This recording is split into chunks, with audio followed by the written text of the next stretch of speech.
Good evening everyone. मैं economics का teacher Rufi sir.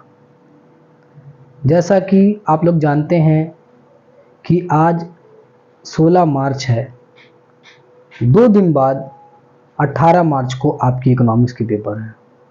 But ज़्यादातर बच्चे, बहुत ज़्यादा बच्चे ऐसा परेशान हैं कि सर हमने तो कुछ पढ़ा ही नहीं, कैसे करना है, क्या करना है, कुछ समझ में नहीं आ रहा।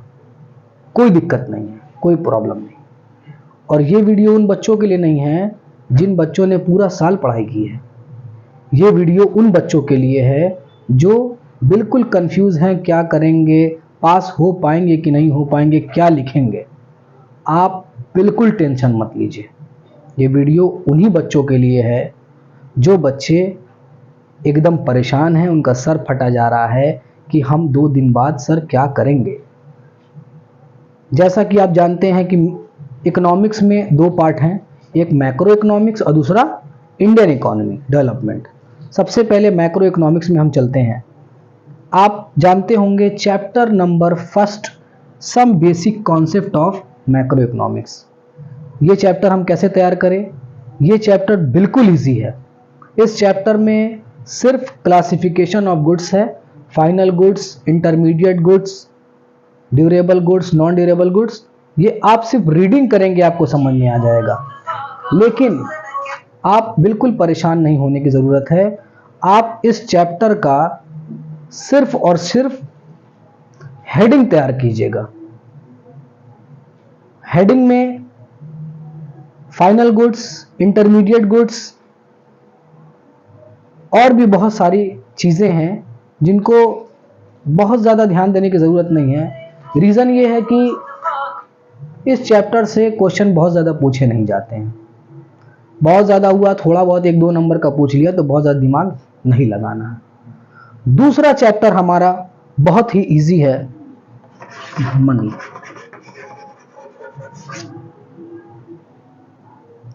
जो चैप्टर मैं बता रहा हूँ बस वही टच करिएगा। जो बिल्कुल नहीं पढ़े हैं बच्चे उनके बारे में बता रहा हूँ कि वो उनका दिमाग स्टक कर चुका है कि वो क्या करेंगे। मनी चैप्टर में कितने टाइप्स की मनी है ये पढ़ना है आपको। सिर्फ आप हेडिंग याद करिएगा और 1 शॉर्ट वीडियो देख लीजिए, आप कर ले जाएंगे। ये दोनों चैप्टर इतने इजी हैं कि इसमें कुछ पढ़ाने लायक है ही नहीं। सीबीएसई बोर्ड का बच्चा सिर्फ एक बार ये चैप्टर का 1 शॉट देख ले, ये कर ले जाएगा। 4 नंबर आप पा सकते हैं अगर ये पूरा 1 शॉट वीडियो अगर इस चैप्टर की देख लिया तो। बहुत सारे 1 शॉट वीडियो पड़े होंगे, लेकिन अब मेन बात ये है कि सर करना कैसे है, कैसे करेंगे। ये बताने से पहले 2-3 चैप्टर और है, वो भी मैं लिख दे रहा हूं, फिर सबके बारे में मैं बता रहा हूं कि कैसे आप करेंगे। एग्जामिनर के लिए कैसे सहूलियत पैदा करेंगे कि आपका एग्जाम बिल्कुल सही हो और आप फेल ना हो, बच जाएं। 2780 में से पाना होता है, आप 40 एबव नंबर पाएंगे अगर इस कॉन्सेप्ट को फॉलो कर लिया तो। इसके बाद है balance of payment.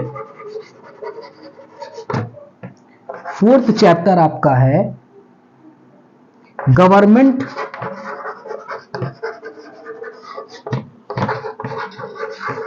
Budget. Okay, money, balance of payment, government budget. अब 5वां चैप्टर है बैंकिंग। ये 5 चैप्टर बस आपको पढ़ने हैं। अब मेन बात यह है कि सर कैसे लिखेंगे, क्या करेंगे। ठीक, ओके, अब स्टार्ट हम करते हैं। क्या करना है, कैसे लिखना है। आपको एक बात एकदम एश्योर कर लेना है, किसी भी तरीके से हम एग्जामिनर को आसानी पैदा करेंगे, सहूलियत पैदा करेंगे, जिसको उसको कॉपी चेक करने में इरिटेशन ना हो। ओके, जैसे एक रेस्टोरेंट में महाराजा थाली परोसा जाता है, जैसे लगता है कितना अच्छा आया है, अच्छा लगेगा, दिखने में अच्छा लगता है, उसी तरीके से आपकी कॉपी होनी चाहिए। और राइटिंग सबसे ज्यादा मायने रखती है। राइटिंग सबसे ज्यादा मायने रखती है। शुरू के 10 पेज आपको ऐसा लिखना है कि आपने जीवन में ना लिखा हो। इस तरीके से आपको बनाना है, इस तरीके से आपकी राइटिंग स्किल होनी चाहिए। क्वेश्चन पेपर में सबसे पहले 20 मार्क्स के आपके एमसीक्यूज आते हैं। बच्चे क्या करते हैं, फर्स्ट कड़ी, सेकंड कसी, थर्ड कभी, यही करके छोड़ देते हैं।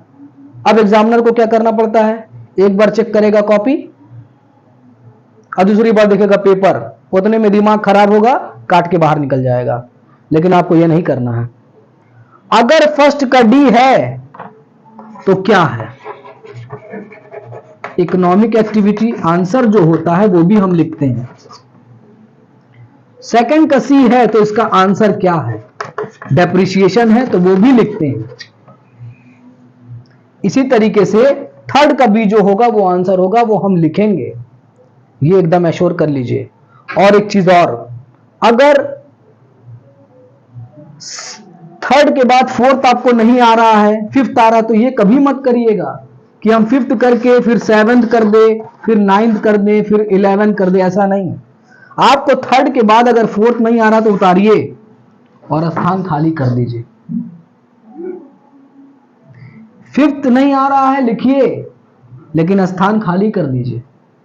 इसी तरीके से बहुत सारे बच्चे कहते हैं हमको कुछ नहीं आ रहा सर, हमको तो एक एमसीक्यूज नहीं आ रहा। कोई दिक्कत नहीं है, शुरू से स्टार्ट करो, 1 से लेकर 20 तक, सी तक लगा दीजिए, 6 से 7 सही हो जाएगा, इसकी गारंटी मैं दे रहा हूं, 1 से लेकर 20 तक। लेकिन उन बच्चों के लिए ये वीडियो नहीं है जिन्होंने पूरा साल पढ़ा है, वो डिस्ट्रैक्ट हो सकते हैं। उन बच्चों के लिए ये वीडियो है जिन्होंने बिल्कुल ही नहीं पढ़ा है और परेशान है। Okay, 4th, 5th, 6th, 7th, 8th, 9th, 10th sequence पूरा पूरा, कहीं भी गैप नहीं।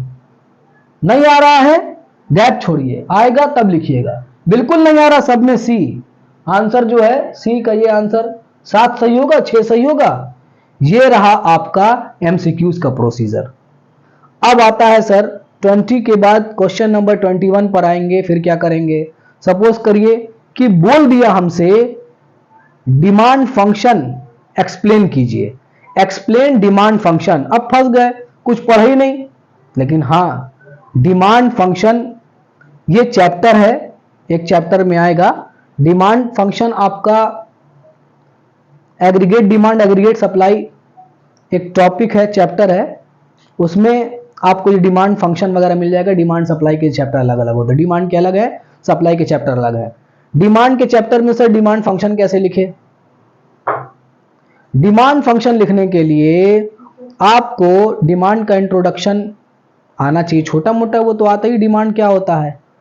लेकिन एक चीज याद रखिएगा, डिमांड चैप्टर से रिलेटेड अगर आपको एंट्री पता है तो आप वो लिख दे। पहले लिखिए इंट्रोडक्शन, उसके बाद डिमांड फंक्शन की हेडिंग डाल के सारी हेडिंग आप क्या करेंगे, लिख देंगे। हेडिंग अगर आपकी परफेक्ट हो गई, चैप्टर से रिलेट करे, हेडिंग जो होगी वो चैप्टर से रिलेट करना चाहिए। जैसे मान लीजिए डिमांड फंक्शन के बारे में अगर पूछ लिया, डिमांड फंक्शन क्या होता है आपको पता होना चाहिए। Demand function price of related goods, price of goods, income, taste and preference. एक शॉर्टकट मैं बता रहा हूं, DFX PR PX YTE demand function का फॉर्मूला है। आप अगर ये लिख देंगे और इसी से रिलेटेड अगर आप हेडिंग डाल दिए, डिमांड चैप्टर में से कोई भी हेडिंग आप डाल दिए, 5-5, हम तो कह रहे हैं कि 50 हेडिंग याद कर लो, 50 हेडिंग आप याद कर लो, 50 हेडिंग, 10-10 हेडिंग हर चैप्टर की याद कर लो। उस चैप्टर से एक वर्ड भी अगर रिलेट कर दिया, डिमांड से आया, सप्लाई से आया, बैंकिंग आ गया, मनी आ गया, गवर्नमेंट बजट आ गया, एक शब्द भी मिले तो हेडिंग आप डाल के एक्सप्लेन कर दीजिए। लेकिन याद रहे, डिमांड का आया तो आप डिमांड का 5 ग्राफ भी याद कर लीजिए। हम अब कितना बुरा लग रहा है कि ग्राफ याद कर ले सर, ये कौन सी बात, ग्राफ याद करने की चीज होती है। लेकिन मैं बार बार ये चीज बोल रहा हूं ये वीडियो उन बच्चों के लिए है जो बिल्कुल बेकार हैं, जिन्होंने कुछ पढ़ा ही नहीं है। ठीक है, ग्राफ 5 याद कर लीजिए, चैप्टर से रिलेटेड ग्राफ। एक क्वेश्चन में अगर उस चैप्टर का वर्ड भी आपको मिल जाए तो उसका ग्राफ बना दीजिए। उस चैप्टर की 10 हेडिंग याद किए होंगे, उसको लिख दीजिए, एक्सप्लेन कर दीजिए आप।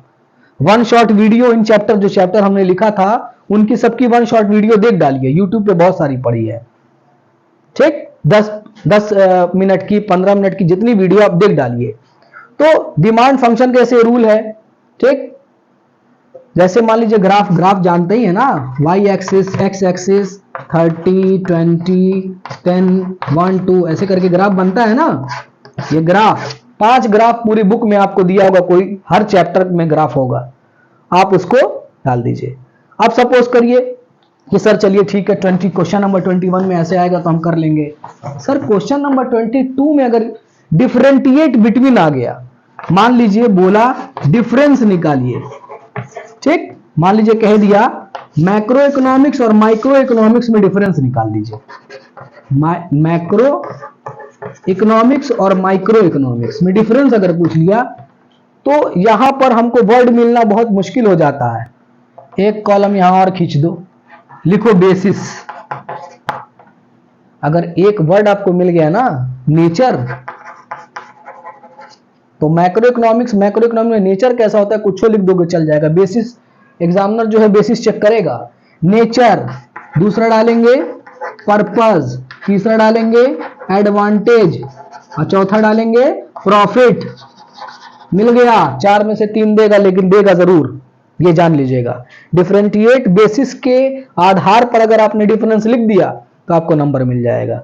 ये सारी चीजें समझ में आई। क्वेश्चन नंबर 23 में ऐसे आ गया, 24 में आ गया। पहला चीज 5 ग्राफ याद करो, दूसरा चीज 10-10 हेडिंग हर चैप्टर की, हर चैप्टर नहीं, वही 5 चैप्टर जो हमने लिखवाया है उसी की। एमसीक्यूज कैसे सीक्वेंस में करना, नहीं आ रहा तो पहले से 20 तक सी या तो ए या तो डी, एक ही जैसा, 7 सही हो जाएगा। क्लियर है? बेसिस पर ही आप क्या करेंगे, डिफरेंस करेंगे। और याद रखिए, सपोज करिए बैलेंस ऑफ पेमेंट का क्वेश्चन आ गया, हेडिंग याद आ रही है बैलेंस ऑफ पेमेंट की, जो आपने 10 याद की, जो हमने बताया, अभी 2 दिन टाइम में हो जाएगा, बहुत शॉर्ट में। लेकिन हेडिंग के साथ साथ सर ग्राफ बना सकते हैं, बिल्कुल बना सकते हैं। एग्जामिनर कहेगा अरे बाप रे बाप, ये तो बहुत तगड़ा लड़का है, समझिए बात को। वो बोलेगा कितना बढ़िया लग रहा, पढ़ा है बच्चा। इस तरीके से सहूलियत पैदा करना है एग्जामिनर के लिए कि जैसे लगे जैसे महाराजा थाली परोसा जाता है, कि ऐसे थाली आई कितना अच्छा सजा है, वैसे ही सजा। पहला 10 पेज एकदम क्लियर होना चाहिए, एकदम साफ सुथरा होना चाहिए। और याद रखिए, राइटिंग स्पीड, क्वेश्चन बिल्कुल नहीं छोड़ना है, एक क्वेश्चन नहीं छोड़ना है।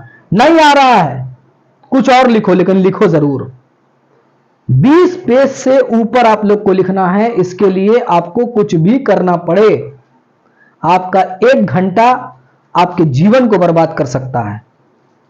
इस समय आपको बैठना है, दिन भर पढ़ना है। आज भी आपके पास रात भर टाइम है, कल भी आपके पास टाइम है।